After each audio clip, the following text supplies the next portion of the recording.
अस्सलाम वालेकुम नाज़रीन, आप देख रहे हैं प्रोग्राम फोकस और मैं हूं पलवशा महमूद। नाज़रीन, प्रोग्राम के आगाज़ में सबसे पहले पाकिस्तान स्टॉक मार्केट के हवाले से बात करेंगे तो आज पाकिस्तान स्टॉक मार्केट में तेज़ी का रुझान देखा गया है। साल 2023 में पहली बार 100 इंडेक्स 48,000 की हद उबूर कर गया है, जो कि एक बहुत ही खुशाइंद बात है। कारोबार के दौरान KSE 100 इंडेक्स 1000 पॉइंट्स सरप्लस देखा गया है आज। इसके अलावा अगर करेंसी मार्केट के हवाले से बात करें तो करेंसी मार्केट में डॉलर की कदर में मुसलसल कमी का सिलसिला जारी है।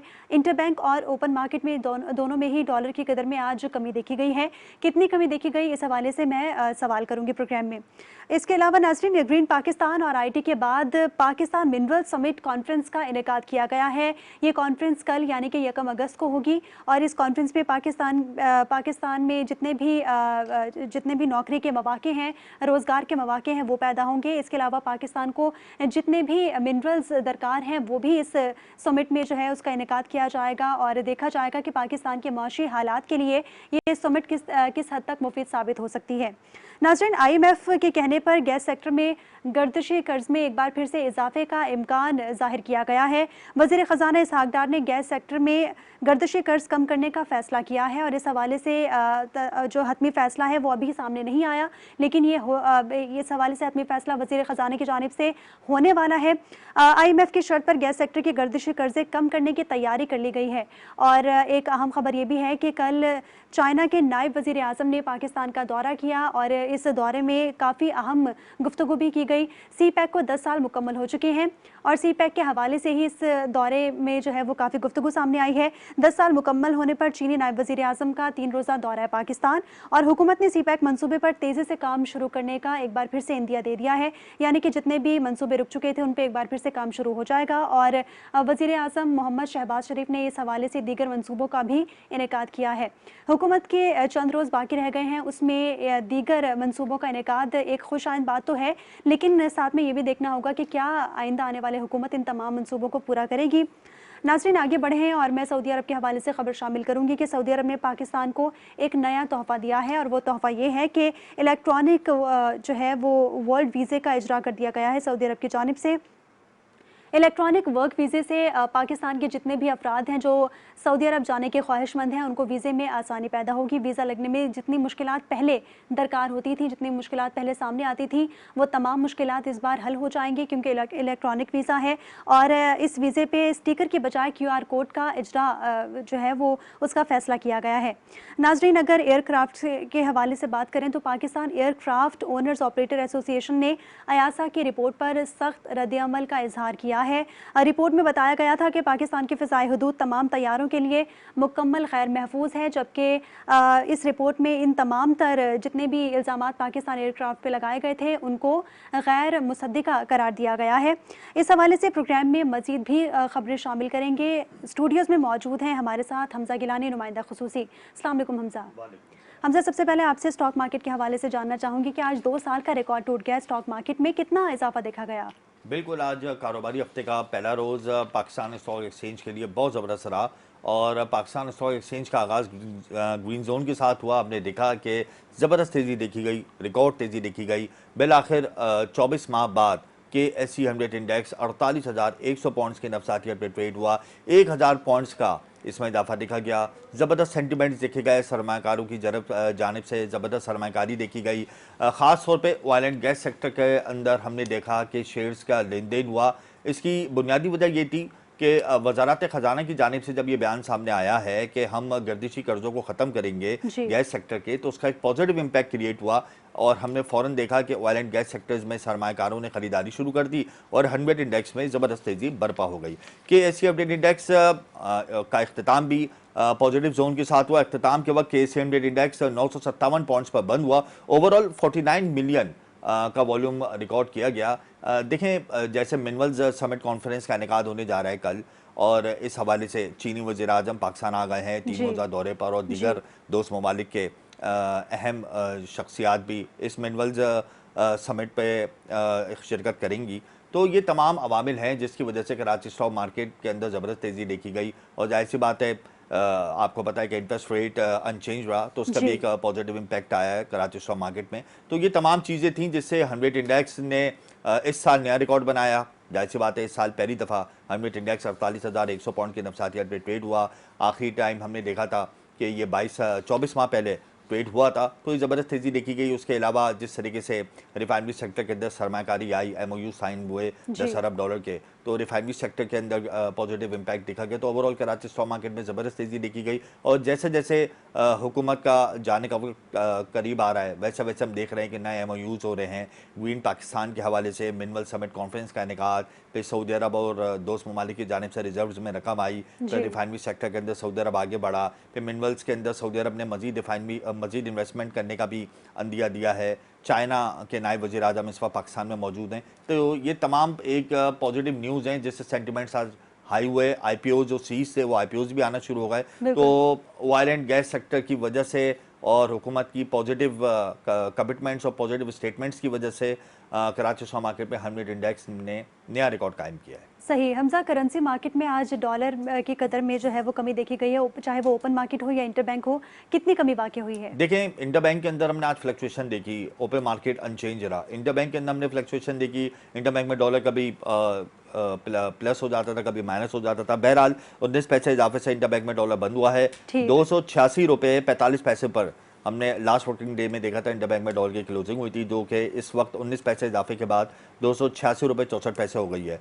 तो और ओपन मार्केट के अंदर डॉलर अनचेंज रहा, 292 रुपये पर हमने देखा था। लास्ट वर्किंग डे 292 पे ही क्लोज हुआ था और इस दफ़ा भी हमने 292 पे देखा। जाहिर सी बात है लिक्विडिटी क्वेश्चन अभी भी है मार्केट में, जिसकी वजह से इंटरबैंक और ओपन मार्केट में डॉलर की कदर में फ्लक्चुएशन देखी गई। बहरहाल इम्पोर्ट बिल की अदायगी सर पर हैं, रुपये पर दबाव है, लेकिन ये उम्मीद जाहिर की जा रही है कि आइंदा आने वाले दिनों में मजीद रकम अगर हमें हासिल हो जाती हैं और रिजर्व्स में जमा हो जाती हैं तो, और इम्पोर्ट बिल की अदायगियाँ जो कि हमारी हैं, अगर वो थोड़ी सी लेट हो जाती तो उससे हमारे रुपए की पोजीशन बेहतर हो सकती है। लेकिन लिक्विडिटी को रोकने के लिए हुकूमत इकदाम करिए स्टेट बैंक के साथ मिलकर। सही। हमजा, स्टेट बैंक ने नई मॉनेटरी पॉलिसी का आपसे कुछ देर कबल ऐलान किया है। आपको इस हवाले से पता होगा कि मुल्क भर में शरह सूद 22% बरकरार रखने का फैसला किया गया है स्टेट बैंक की जानिब से।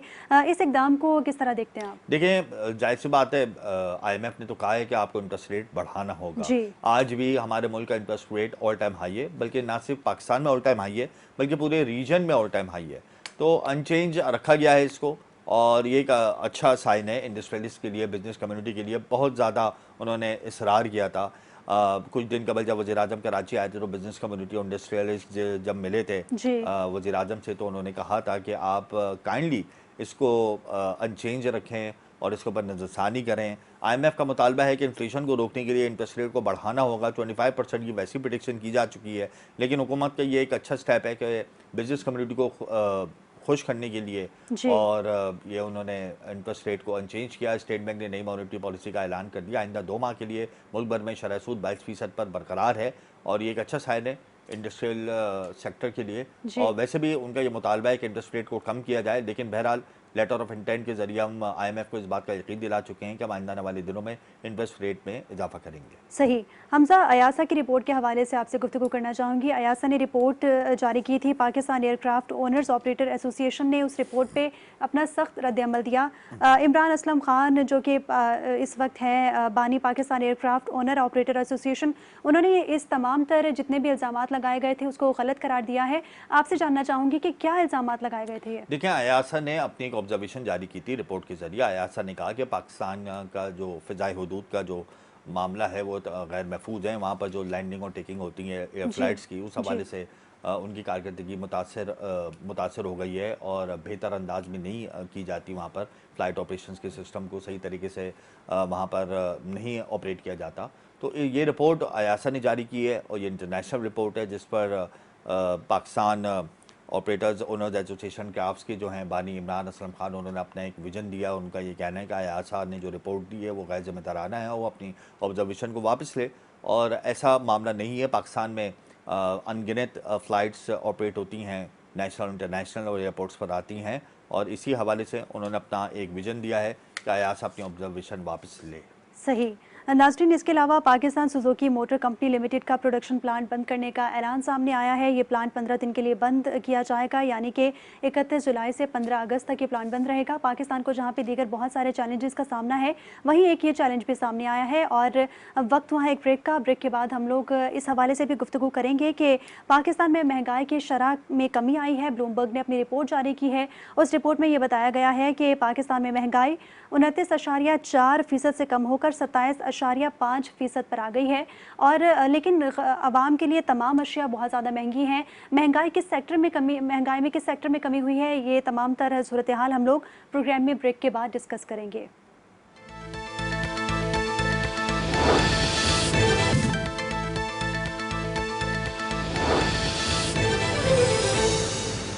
बहुत शुक्रिया अशफाक साहब आपके कीमती वक्त का। सर, आपसे मैं ये जानना चाहूँगी कि हुकूमत इस वक्त चंद दिन की मेहमान रह चुकी है, चंद दिन के बाद हुकूमत की मुद्दत ख़त्म हो जाएगी। क्या आप ओवरऑल पाकिस्तान की जितनी भी मुआशी पॉलिसीज़ हैं या फिर परफॉर्मेंस है, उससे आप इत्तफाक करते हैं, उससे आप मुतमईन हैं? बिस्मिल्लाहिर्रहमानिर्रहीम। मैडम, ये अल्लाह ताला का एक कोई बहुत बड़ा पाकिस्तान के लिए इनाम था कि ये हुकूमत आ गई। अगर ये नहीं आती तो आज आप परसों आपने सुन लिया होगा शब्बर जदी साहब को, उन्होंने जो पीटीआई के बहुत ही कॉन्फिडेंट थे इनके चेयरमैन के, उन्होंने क्या क्या रिविलेशन की है। और अगर आप मेरा ख्याल है वो इंटरव्यू सुन लें तो आपको ये सवाल करने की जरूरत नहीं रहेगी। ये अगर फर्ज करें अगर ये नहीं आते तो आज पाकिस्तान माशी बदहाली का शिकार हो चुका होता और इतने बुरे हालात होते कि अच्छे से अच्छे लोग इन्हीं के मांगने पे उतर आते। तो ये तो अल्लाह की तरफ से तोहफा था कि जिस तरीके से ये अल्लाह ताला ने कोई मौजूदा था कि वो हुकूमत गई है, जिस तरीके से पाकिस्तान को फेल करने की कोशिश की गई थी, जिस तरीके से झूठ बोला गया था, उसको आज अगर ये हुकूमत आके काउंटर ना करती तो मेरा ख्याल है आज जम्मू वाली का शिकार उस वक्त होता कि अफ्रीकन कंट्री से ज्यादा अल्लाह ना करे हमारे हालात बुरे हो जाते। अच्छा अशफाक साहब, जैसा आपने शब्बर जैदी का हवाला दिया, शब्बर जैदी ने कहा कि गुज़िश्ता हुकूमत में जिस सेक्टर पर वो टैक्स लगाने जाते थे उनको रोक दिया जाता था, तो आपको तो नहीं लगाने से रोका किसी ने, तो आपने कौन कौन से सेक्टर पर टैक्स लगा दिया जिस पर वो नहीं लगा पाए? देखिए, सेक्टर पे टैक्स लगाना किसी पर भी वो नहीं लगा सके, ऐसी बात नहीं थी। मैं मेरे सीनियर है, मैं मादरत के साथ उनसे ये कहना चाहूंगा कि ऐसी कोई बात नहीं थी, उनको किसी ने नहीं रोका था। सही है। असद कैसर साहब ने मुझे भी फोन किया था, मैं उस वक्त इत्तेफाक से एनॉमली का चेयरमैन था और मैंने भी ये सारी चीजें देखी थी, कोई ऐसी बात नहीं थी, किसी ने नहीं रोका था। असद कैसर साहब को जब मैंने बताया कि ये मजबूरी है तो बिल्कुल उन्होंने कहा बिल्कुल ठीक है। इस तरीके से ताजरों से मैंने खुद ने मुज़ाकरात किए थे और वो एग्री हो गए थे CNIC की कंडीशन में, मगर वो वक्त मांग रहे थे कि जी हम स्टेकर वे में करेंगे कि पहले महीने 40% और फिर हर महीने 10-10%। और उसमें 2 गारंटर थे, आप नईम मीर साहब को फोन कर सकते हैं, अतीक मीर साहब थे, काशिफ चौधरी थे, अजमल बलोच थे, जमील पराचा साहब ऑनलाइन थे, शर्जील गोपलानी साहब थे, they all have agreed. But Shabbar साहब की जिद ये थी कि अगले महीने से 100% करो। फिर एक मीटिंग हुई, एक किसी इदारे की बात कर रहे हैं, वहां पहले कोई मीटिंग नहीं हुई थी, मीटिंग किसी और जगह हुई थी। उनने इनकी तरफ से नौशीन, मैडम नौशीन अमजद जो बाद में चेयरपर्सन बनी वो थे, हामिद सरवर अतीक थे और मुझे भी बुलाया गया था। और जब हमने ये वहां पर प्रेजेंटेशन की और मैंने इनको कहा था कि ये सही है और FPR गलत कर रहा है, तो मेरा ख्याल है उन लोगों ने भी ये इनको समझाने की कोशिश की, मगर ये नहीं हुआ। आखिरी में जब ये डेडलॉक हुआ और उन्होंने हड़ताल की तो ये जहांगीर तरीन साहब बीच में है, वो नाम नहीं दे रहे, वो असल नाम ले लें तो बहुत मजेदार बात हो जाएगी। जहांगीर तरीन साहब ने इनको 6 महीने के लिए डेफर करवा दिया। तो मैंने इनको कहा भी कि अगर आप मेरी बात मान लेते तो ये 6 महीने में इन्फोर्स हो जाता, और अगर आपने नहीं मानी तो अब 6 महीने डेफर हुआ, अब ये भूल जाए कभी होगा। दूसरा, उन्होंने जब ये कहा कि मौलाना साहब के धरने की वजह से इमरान खान डरे हुए थे, मौलाना का धरना तो अक्टूबर-नवंबर में हुआ था, वो आप तो एक्सटेंशन वैसे ही जनवरी तक दे चुके थे, तो कहां पर मौलाना का धरना बीच में है आपके पास? तो ऐसी कोई मेरा ख्याल है मेरे हिसाब से तो कोई बात नहीं हुई थी। दूसरा, लीव टैक्स पे जो ये दूसरी बातें कर रहे हैं, मैं नहीं समझता कि उसमें कोई हकीकत थी। और जब ये असद उमर की बात कर रहे हैं 6 तारीख की, जब उन्होंने कहा कि जी के 6 अप्रैल को कोई बात हुई थी, मुझे भी पता है, ये गए थे प्रेजेंटेशन देने के लिए आरिफ नकवी साहब के साथ, और ये इनका लुबे लुबाब यही था कि जी असद उमर साहब को आप हटा, और वो उनके पीछे आरिफ नकवी साहब जो काम कर रहे थे, मुझे भी पता था कि वो हफीज शेख साहब को लाना चाहते हैं। हफीज शेख साहब अच्छी चॉइस थे, मगर कोई ऐसी बात नहीं थी। और मेरा ख्याल है असद उमर साहब उस वक्त एम्स्टर्डम में थे और वो IMF से मुज़ाकरात करके वो तारिक बाजवा साहब और यूनुस जागा साहब वापस। तो मेरा ख्याल है ऐसी कोई बात नहीं थी। शायद शफकत साहब की थोड़ा सा मेमोरी लॉस हो गई है, तो उस उन बातों को ख्याल नहीं रख सकते। अच्छा अशफाक साहब, ये भी आया है एक बयान मिफ्ता इस्माइल साहब का कि मुल्क भर में 24 लाख दुकानें और सिर्फ 3000 लोग जो हैं वो नहीं, टैक्स वो देते हैं। देखिए, मैं आपको, मिफ्ता साहब मेरे बड़े भाई है, गलती से पिछले साल भी मैं ही अनोमली का चेयरमैन, तो ये अनोमली आई थी। आप मुझे एक बात बताएं, आपकी बिजली की आपकी दुकान बंद पड़ी हुई है जी, आपका बिजली का मीटर का 100 रुपए का बिल आ रहा है और मुझसे आप कहें कि जी 3000 रुपए आप मुझे टैक्स दे दो, तो आप देंगे? बिल्कुल सही है। तो हमने यही कहा था मिफ्ता साहब को, राइटिंग में रिपोर्ट चाहिए तो मैं दिखा सकता हूँ, वो एक्सट्रैक्ट मिफ्ता साहब को दिखाऊंगा, आपको नहीं दिखाऊंगा, क्योंकि जी आप उन्हीं को दिखा दें ताकि वो हमें दिखाते, कोई बात नहीं। नहीं, वो उनकी मर्जी है, वो दिखाए ना। नहीं, मेरे बड़े भाई है, मैं इनको बता दूंगा। मैंने इनको ये मशवरा दिया था कि अगर फर्ज करें किसी का बिल 100 रुपए तो आप 100 रुपए टैक्स लगाएं, अप टू 3000 आप वो मैचिंग टैक्स लगा दें। और उसमें ये था कि उनकी जो टीम थी वो ये कह रहे थे कि हम अगर ये मेजर लेते हैं तो मेजर जो रेवेन्यू है वो नीचे वाले क्लास में आता है, तो वो अगर हम हटा देंगे तो हमें मिलेगा क्या? तो मैंने इनसे आज़न मजाक के कहा भी कि अगर आप ये नहीं हटाएंगे तो आपको फिर भी कुछ भी नहीं मिलेगा, और यही हुआ आखिरी में। तो सर अभी भी हमने कोशिश की है, देखें अब ये अगर आपने देखा इस साल मैंने नेगोशिएट किया है, और ये आप उर्दू में IRS की वेबसाइट पे दुकानदारों के लिए हमने उर्दू में सीरीज रिटर्न बना दिया है। अब उनका वादा है कि 40-45 लाख जो दुकानदार हैं ये करेंगे, अगर नहीं करेंगे तो अगले साल कोई और मेजर हम ले सकते हैं। अच्छा अशफाक साहब, ये प्यार की मार मारते हैं ये। बिल्कुल। अच्छा अशफाक साहब, ये बताएं कि ज़राअत के शोबे पर टैक्स कब लगेगा इस मुल्क में, और अगर डॉक्यूमेंटेड आप लोग कर देते तो आप लोग आइंदा आने वाली हुकूमत के लिए कुछ आसानी हो जाती। ज़राअत का शोबा अनडॉक्यूमेंटेड है अभी तक, तो कॉर्पोरेट सेक्टर को इसका आपको इल्म में होगा अहमद साहब के एक्चुअली ज़राअत का शोबा ये सूबों के अंदर में आता है और ये सूबों को करना चाहिए। मैं इसके आपके साथ आपकी आवाज में मैं एक जबान होकर बात करूंगा जी। मसला ये है कि आज तक ये मुकद्दस गाय के तौर पे रहा है, और ये मैंने अभी एक कुछ कहा था कि आप मिनिमम एसेट टैक्स लगा दें, और ये लग सकता था, मगर मेरा ख्याल है ये लिखी हुई चीजें हैं, आपने मेरा ख्याल है शायद मेरी रिपोर्ट पढ़ी नहीं है। अगर आप ये पढ़ लें तो आपको ये पता चल जाएगा कि जिनको काम करना है ना वो डरते नहीं है, वो लिख के दे देते हैं।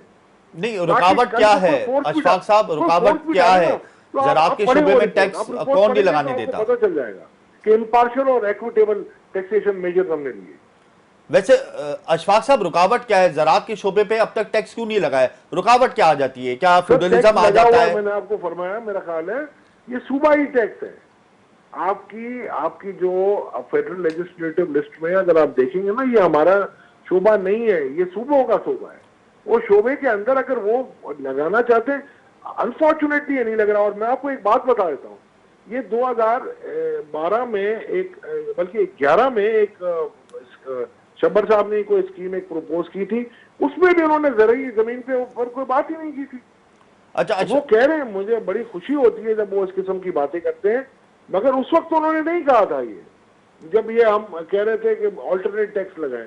जी। अब भी हमने प्रपोज किया मिनिमम एसेट टैक्स, उसमें हमने कहा कि जरी जमीनों की ले और उन पे कम से कम 1% टैक्स ले। लेकिन तो वो अभी मेरा ख्याल है, जाहिर बात है आप भी देख रहे हैं इलेक्शन ईयर है, आइंदे आने वाले सालों में मेरा ख्याल है ये सारी चीजें लिखी हुई, जो टैक्स रिफॉर्म्स कमीशन जो आपका बना है, revenue and resource mobilisation commission, इसका मैं चेयर भी हूँ एज ए वजीर मुमलिकत। मैंने ये सारी रिपोर्ट सबमिट की है हमारे डार साहब को और पूरी टीम को। तो ये इंशाल्लाह इस साल नहीं हो सकी। आपको भी पता है इलेक्शन ईयर होता है तो उसमें काफी कंपल्शन होती है, और इस वक्त आपने देखा होगा IMF की वजह से इंटरेस्ट रेट हाई है, तो थोड़ा सा ब्रीथ मिलेगा। तो ये जरूर ये 20 के करीब आपकी हैं, और इसमें हमने टैक्स पेयर को सहारे भी दिए हैं कि नहीं, उनको ईज ऑफ डूइंग बिजनेस भी मिलना चाहिए। अच्छा, तो इंशाल्लाह आप देखेंगे ब्रॉडनिंग द टैक्स बेस के ऊपर भी हम।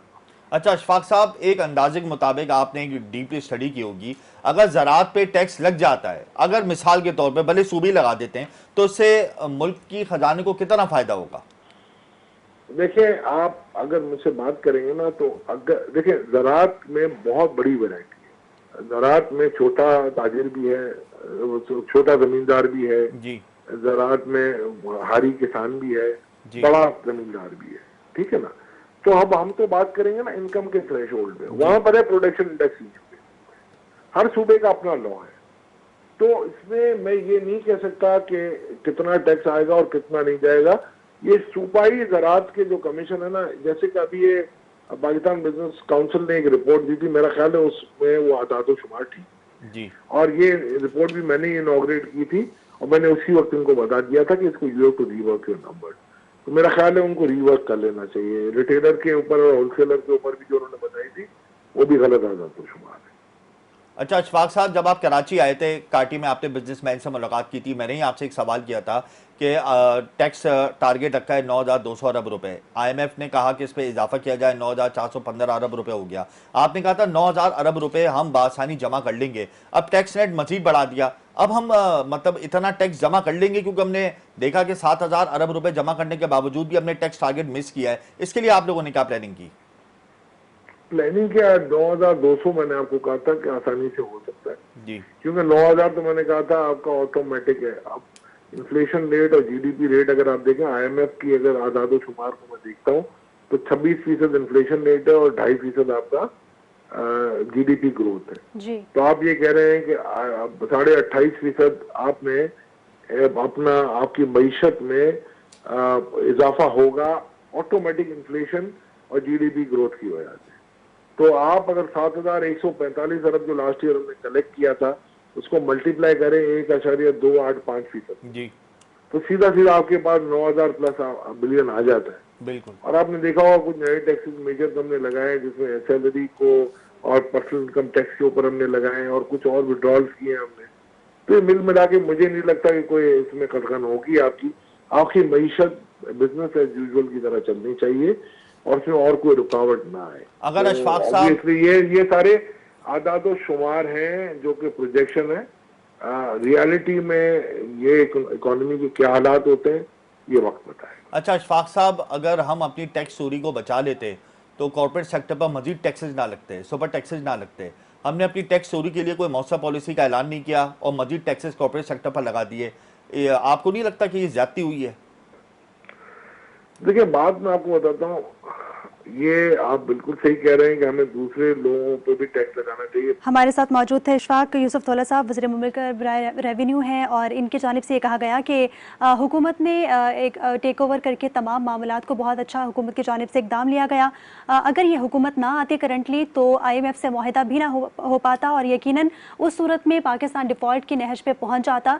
और हुकूमत ने आके तमाम इकदाम इस तरह अपनाए, तमाम इस तरह पॉलिसीज़ बनाई कि पाकिस्तान अब एक बार फिर से तरक्की की जानिब गामजन हो चुका है। और नाज़रीन, प्रोग्राम में दीगर भी टॉपिक्स शामिल होंगे लेकिन यहाँ वक्त हुआ है एक ब्रेक का।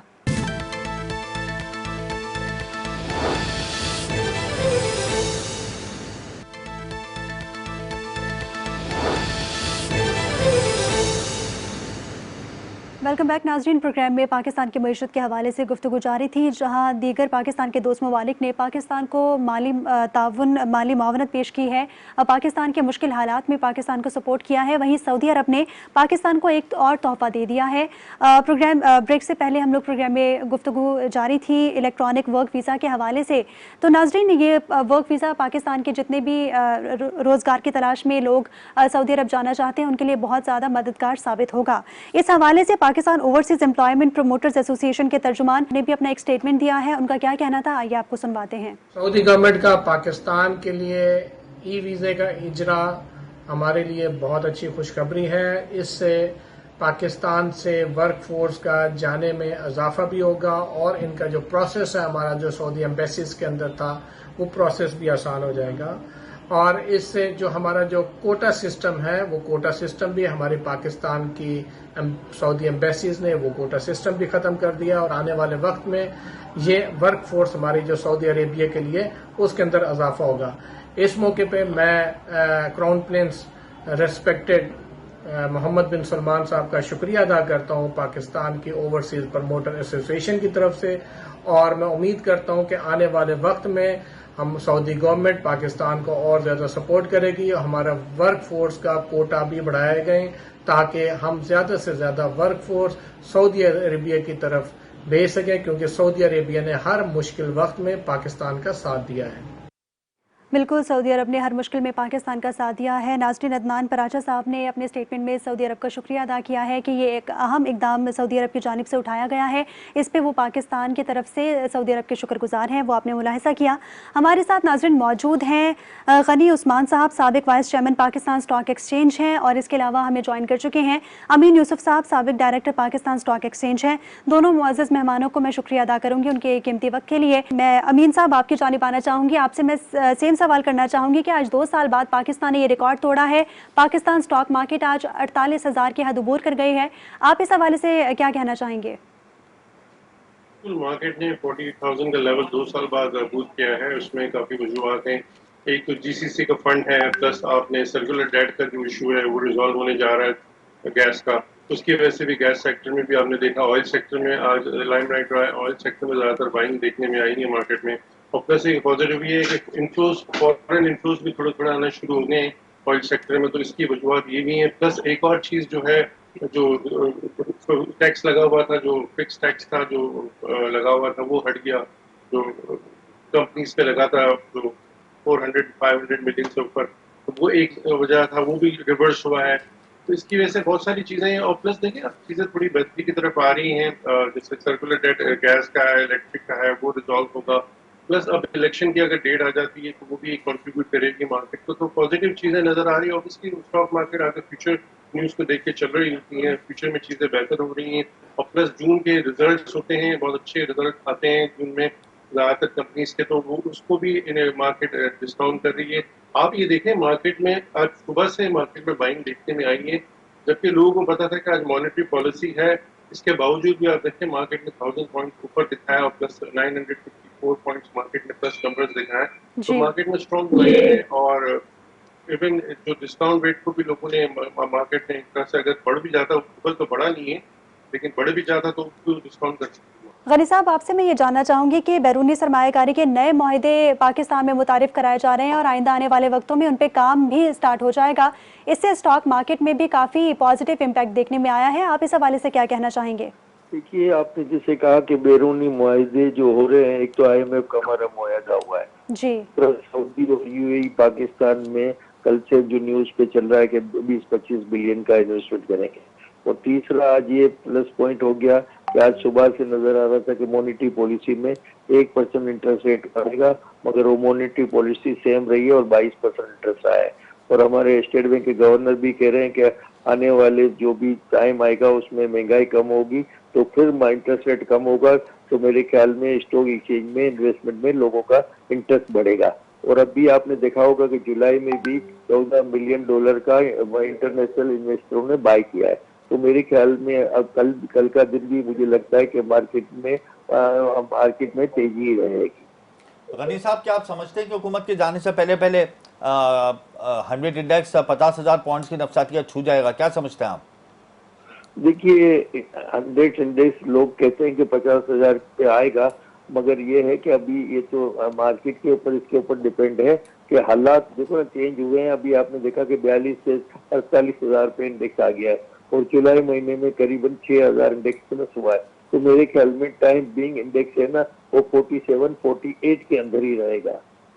अच्छा, ये भी मुझे बताइएगा गनी साहब के हमारे पास लिक्विडिटी का तो मसला है डॉलर की, तो आइंदा आने वाले दिनों में अगर करेंसी मार्केट में रुपए की कदर में मजीद कमी होती है क्योंकि इम्पोर्ट बिल की अदायगियां हमारे सर पर हैं, तो उसका भी तो एक नेगेटिव इम्पैक्ट स्टॉक मार्केट में मुरतब होगा। क्या कहते हैं इस हवाले से?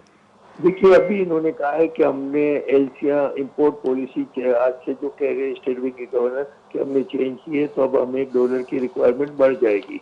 और डॉलर की रिक्वायरमेंट बढ़ने से अभी भी हमारे इतने रिजर्व नहीं है, वो रिक्वायरमेंट बढ़ने से डॉलर हमारा 280 या 290 में ही रहेगा।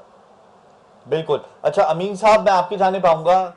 ये तो कहा जा रहा है कि इन्फ्लेशन रेट हमारा कम हुआ है, 29.4% से डिक्रीज हुआ है हमारा इन्फ्लेशन रेट, लेकिन ग्राउंड रियलिटी तो उसके बरक्स है। तो आपको नहीं लगता कि अगर आइंदा आने वाले दिनों में महंगाई मजीद ऊपर जाती है, जाहिर सी बात है टैक्सेस हेड ऑन हुए हैं, तो इससे कंपनीज, ब्लू चिप कंपनीज जो हैं उनके ऊपर भी एक नेगेटिव इम्पैक्ट पड़ेगा उनके शेयर्स पर?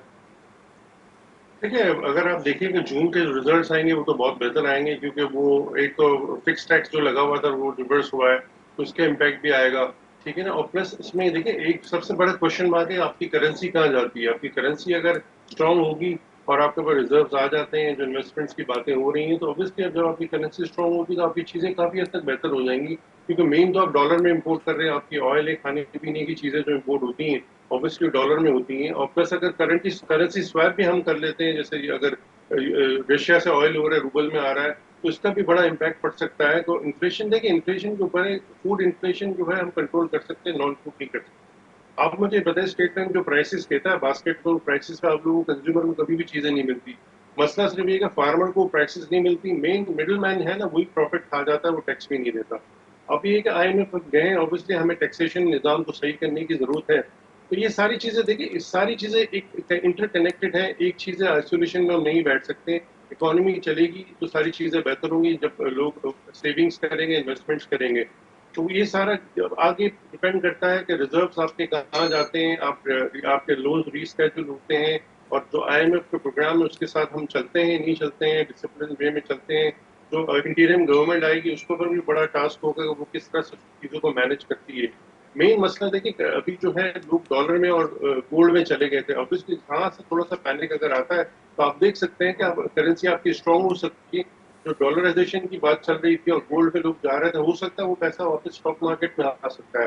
अगर वो स्टॉक मार्केट में आया तो ऑब्वियसली मार्केट यहाँ से बेहतर और अच्छे नंबर्स दिखा सकता है। मतलब आप ये समझते हैं कि आइंदा आने वाले दिनों में हमारी जो एक्टिव क्लाइंटेल है उसके रेशो में इजाफा होगा, क्योंकि हमारी एक्टिव क्लाइंटेल काफ़ी डिस्टर्ब हुई है। तो इस पोजीशन से तो ये साबित हो रहा है कि आइंदा आने वाले दिनों में हमारी क्लाइंटेल का रेशो बढ़ेगा। क्या कहते हैं आप इस हवाले से?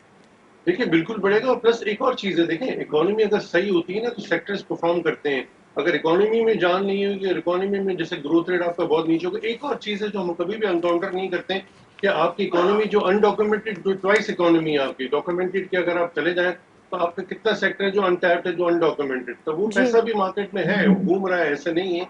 वो भी इकोनॉमी के अंदर होता है। तो ग्रोथ रेट जो हम निकालते हैं, हम तो डॉक्यूमेंटेड के हिसाब से निकालते हैं, तो अनडॉक्यूमेंटेड को तो हम कभी काउंटर करते ही नहीं है। तभी तो आप देख रहे होते हैं कि रेस्टोरेंट में इतना रश क्यों होता है, हर जगह पे आपको रश मिल रहा होता है।